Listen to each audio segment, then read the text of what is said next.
Har bir homilador va emizikli onalarimiz uchun top 5 ta Faberlik batlarini sizga tavsiya qilib o'taman. Bu batlarni homiladorlikni rejalashtirayotgan va emizikli onalarimiz uchun tavsiya qilaman.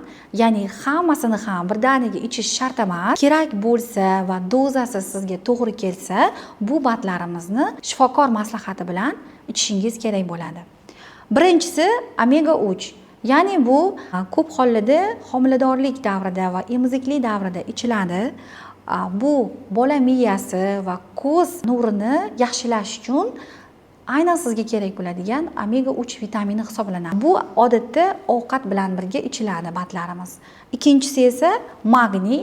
Magniy homilador ayollarni asab tizimini faollashtiradi, ya'ni mushak tortishi, uyqu normallashtiradi. Ayrim holatlarda esa asab tizimini qo'llab-quvvatlash uchun ichiladigan magniy vositamiz hisoblanadi.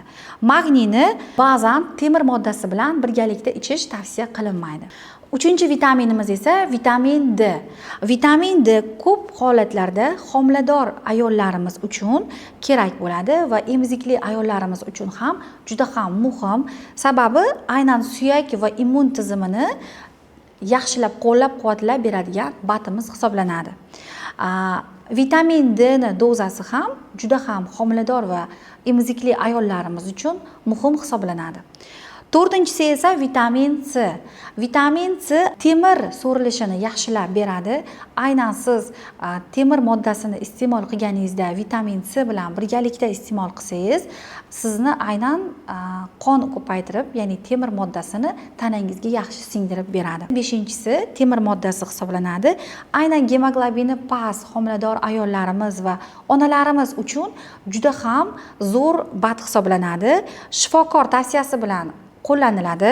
Temirda odatda kofe bilan, choy bilan emas, suv va ba'zan C vitamini bilan birgalikda ichsangiz tezroq effektini ko'rasiz. Va yana eng kerakli batimiz yod bati hisoblanadi. Bu ichsangiz ham, ichmasangiz ham bo'ladi. Qalqonsimon bez uchun kerakli. Buni albatta shifokor maslahati bilan ichasiz.